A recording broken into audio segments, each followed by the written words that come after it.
Hi friends, আজকে যে ভিডিওটা শেয়ার করছি সেটা নাসিকের সেকেন্ডে। আমরা আগের দিন রাত্রেই পৌঁছে গেছিলাম ত্রিম্বকেশ্বর বাবার মন্দিরে। তো এখন আমরা সকালবেলা স্নান করতে যাচ্ছি, আমি আর পাপা। পাপা হাত দেখিয়ে দেবো, হ্যালো বলে দাও। হ্যালো। তো আমরা এখন যাচ্ছি স্নান করতে। স্নান করতে যাওয়ার ফটোটা শেয়ার করছি। সব কিছু নিয়ে গেছিলাম আমরা। এই যে সেই গোদাবরীর মুখ, এখান থেকেই কুম্ভমেলা শুরু হয় শুনেছি সবার সাথে কথা বলে। তো এই কুণ্ডতে আমরা স্নান করেছিলাম। তো এখানে বেশিরভাগ মানুষ আসে এই কাল সর্পদোষের পুজো করতে।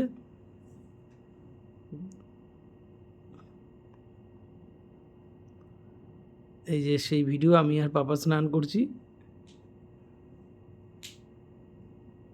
জলটা ঠান্ডাই আছে, ভালোই লাগলো স্নান করতে। এই ডুব দিয়ে দিয়েছিলাম পুরো। পাপা মজা পেয়েছিল। পাপা মজা পেয়েছিস না তুই? হ্যাঁ,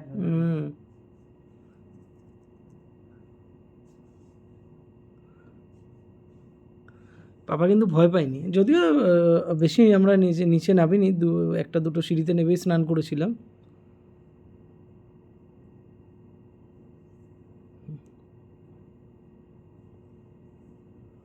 জায়গাটা সুন্দর।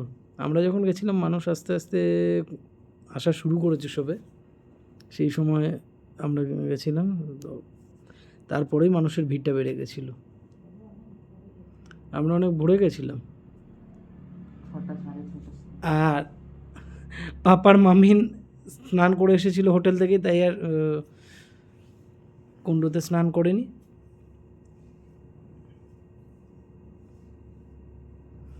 সূর্য প্রণামটাও সেরে নিয়েছিলাম। সারার পরে এখানে আমরা মা গোদাবরীর পুজো করলাম, আমি আর পাপা। মা গোদাবরীর পুজো করে, গোমুখ বলে এরা এখানে সবাই, নাসিকে নাসিকে গোমুখ বলে। তো জায়গাটা কিন্তু ওভারঅল খুব ভালোই লাগলো। এই ব্রাহ্মণ বেশ সুন্দর করে আমাদের পুজো করে দিয়েছিল, আর বলছিল যে এখান থেকেই সৃষ্টি গোদাবরীর। তো আমাদের গোদাবরী পুজো হয়ে গেছে, এবার আমরা বাবার মন্দিরে দর্শনের জন্য চলে গেছিলাম। এই যে বাবা ত্রিম্বকেশ্বর মন্দিরের ভেতরে আমরা প্রবেশ করেছি। সব জায়গা থেকে মানুষ আছে এখানে। এর আগেও বললাম, আমি একবার বলেছি যে এখানে বেশিরভাগ মানুষ আছে কাল সর্পদোষের পুজো দিতে।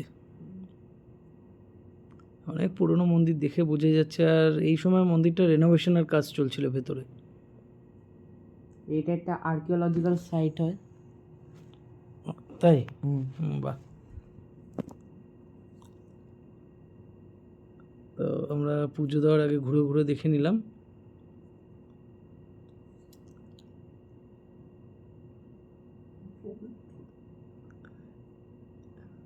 আমার কিন্তু খুব সত্যি কথা বলতে খুব ভালো লেগেছিল নাসিক। পুজো টুজো দিয়ে এসে বাইরে বেরালাম, ভেতরে তো প্রথম দিন ক্যামেরা, সেই জন্য ভিডিও করতে পারিনি। তো বেরিয়ানোর সাথে সাথেই যে পণ্ডিত আমাদের পুজো করিয়ে দিয়েছিল, সে চা খাওয়ালো, নামটাও আমি ভুলে গেছি পণ্ডিতের। সত্যি কথা বলতে নামটা ভুলে গেলাম। ও ময়ূকজি, হ্যাঁ ময়ূকজি। না, তার ফটোটা নেওয়া হয়নি। ফোন নাম্বার দিয়েছে, মাঝে মাঝে কোথাও বলবো এরকম বলা হয়েছে। তো পাপা ঘুরে ঘুরে মন্দির পরিক্রমা করছিল। তো এখানে বসে মৃত্যুঞ্জয় মন্ত্র পাঠ করেছিলাম আমরা, যে এই মন্ত্রটা, ওম ত্রম্বকম যজামহে সুগন্ধিম পুষ্টিবর্ধনম উর্বারুকমেব বন্ধনান মৃত্যুর্মুক্ষীয়মামৃতাৎ। এই যে মন্দির চত্বর খুব সিস্টেমে, যে মানুষ এরকম না যে এই, আমি একটা জিনিস খুব ভালো দেখেছিলাম যে দেখো গেটটা, এই গেটে কোনো সিকিউরিটি নেই দেখে যে এক্সিস্টের থেকে মানুষ ঢুকে যাবে সেরকম কোনো সিস্টেম নেই। সব সিস্টেমে যেখান থেকে মানুষ মন্দিরে এন্ট্রি করার এন্ট্রি হচ্ছে, যেখান থেকে এক্সিস্ট, মানে কেউ কাউকে বলতে পারবে না যে সিস্টেম ব্রেক করেছে।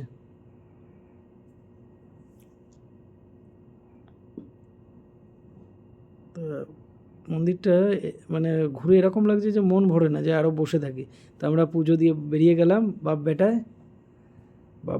পুজো টুজো দেওয়া কমপ্লিট হয়ে গেছিলো, সুন্দর করে পুজো দিয়েছি। এই যে মা আর ছেলে। এবার আমরা রওনা দেব নাসিকেই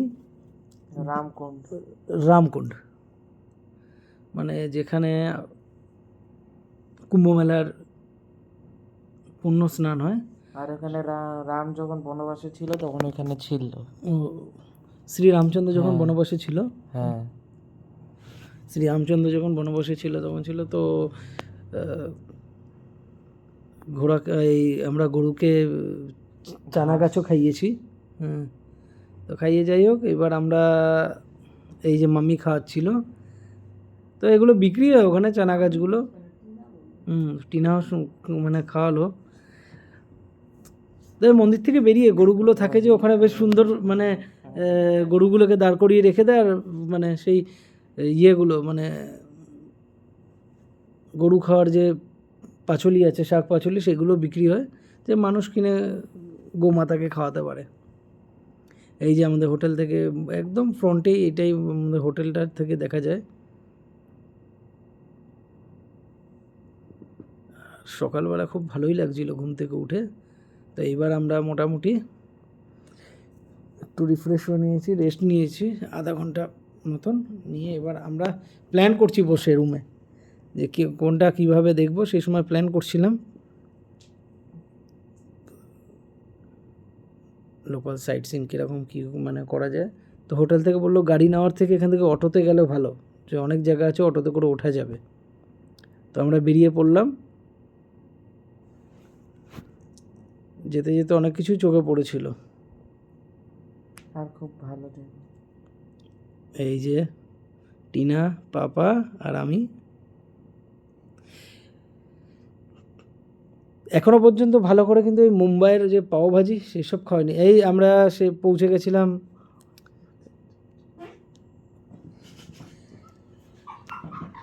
রামকুণ্ড, এখান থেকেই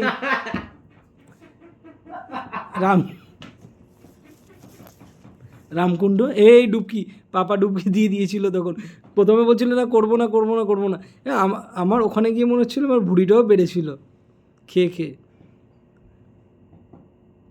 আর মানে তোমার জলটা পুরো পুরো সাফা।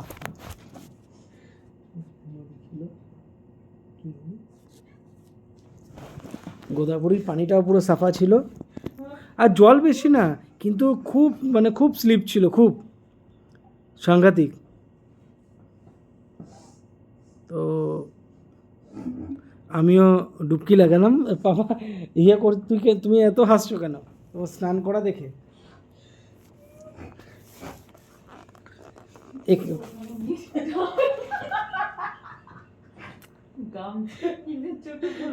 আর গেছিলাম তো বুঝতে পারিনি যে ওখানে স্নান করব। তো সবার কাছে যখন জানতে পারলাম যে কুম্ভ মেলার এখান থেকেই শুরু হয়, রামকুণ্ড গোদাবরীর এই ঘাট থেকেই, তো ওখানে সব গামছা টামছা কিনে মানে স্নান করে নিলাম আর একবার। তো আমাদের স্নান করা দেখে টিনাও বললো না আমিও একটা ডুব লাগিয়ে যাব, এত দূর যখন আসলাম আমিও একটা ডুবকি লাগাবো।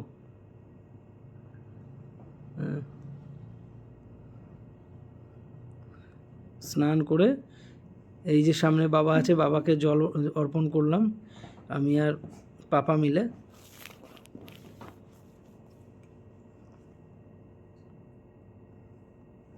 বাবা ছেলে পুজো টুজো দেয়। এই যে টিনাও দেখে আর মানে থাকতে পারিনি, বলছে না আমিও স্নানটা মানে এখানে স্নান সেরে নেবো। করো ডুব দেবো একটা। খুব শ্যাওলা মানুষকে, মানে যে আসছে সে মানে কোনোভাবে মানে ডুব দিয়েই যাচ্ছে পুণ্য স্নান। না সন্ধ্যা হয়েছিল না, মোটামুটি তোমার 3:30 বেজেছিল, দুপুর 3:30 4টের সময়টা। আর মোটামুটি সূর্যের আলো থাকে সন্ধে 7টা থাকে, 7টা 7:10 এরকম। ভালোই হলো, সামনে গামছা কিনতে পাওয়া গেছে, খুব ভালোই হয়েছে। আর আমার মানে পেটটা একটু বেশিই বেড়েছে মনে হচ্ছে, ভুঁড়িটা।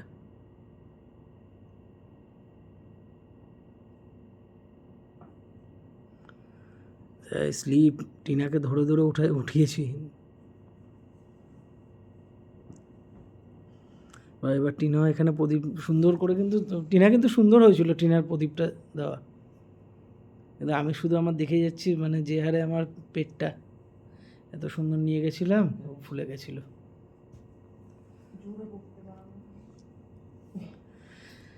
তো রামকুণ্ডে স্নান শেষ করে হয়ে গেছিল, খুব ভালো লেগেছিল যাই হোক স্নানটা করে। আর আসার সময় একটা ছোট পটে, বেশি বড় না, ছোট পটে করে গোদাবরী নদীর জলও নিয়ে এসেছি আমি।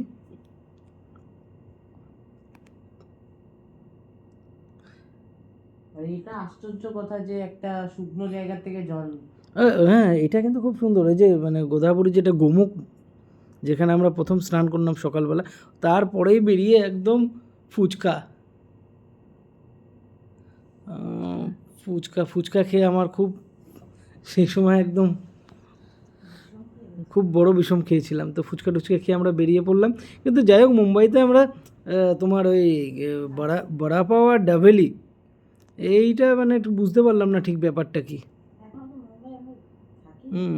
সেরকম স্বাদ পাইনি। এবার আমরা রিটার্ন করছি, রিটার্ন করার সময় ছিল এটা, মানে রিটার্ন বলতে নাসিকেই রিটার্ন করছি। সারা রাস্তায় দোকান, মানুষজন ঘরবাড়ি না হলেও দোকান আছে,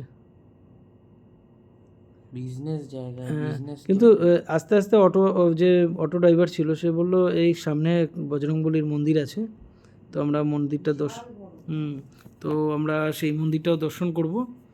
আর আরেকটা ছিল, সে মানে বলেছিল করিয়ে দেবো, কিন্তু আমরা উঠতে পারবো না, পাহাড় একদম ওপরে, যেখানে গোমুখ, যেখান থেকে মানে গোদাবরী নদীর জলটা বেরাচ্ছে, শুকনো পাহাড়ে ওখান থেকে সৃষ্টি হয়েছে, তো অত বড় উঠতে পারবো না, সেই জন্য আর যাইনি। তো চুলটা একটু, হ্যাঁ কী করবো, আধা চুল উঠেই গেছে।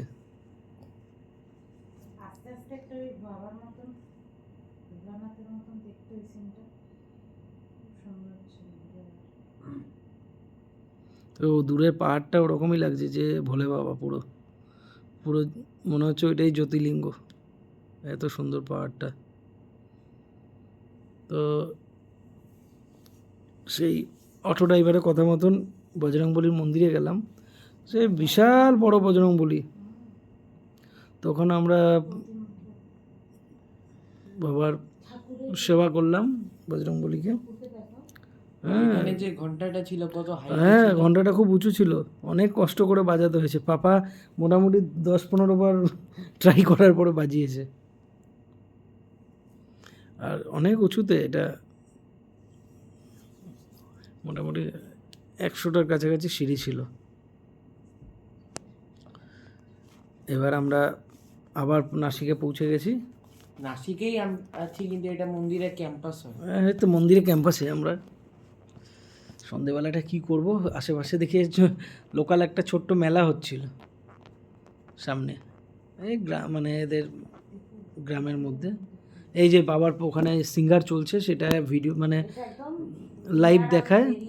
এটা আমি আর টিনা বেরিয়েছিলাম সন্ধেবেলা, ওই রাত্রি কটা বাজে এখন, 9টা 9:30, হ্যাঁ। তো সেই সময় ভেতরে যে সিঙ্গার হচ্ছে সেটা লাইভ দেখাচ্ছিল বাইরে ডিসপ্লে, বাবা ত্রিম্বকেশ্বর বাবার রাত্রে সিঙ্গার চলছিল, সেইটা পুরো সরাসরি দেখাচ্ছে। আমরা বেশ ভালো সময় বেরিয়েছিলাম, দেখতে পেলাম এটা। ঠিক আছে, আজকের মতন এই মুম্বাইয়ের ভিডিও, বাই বাই।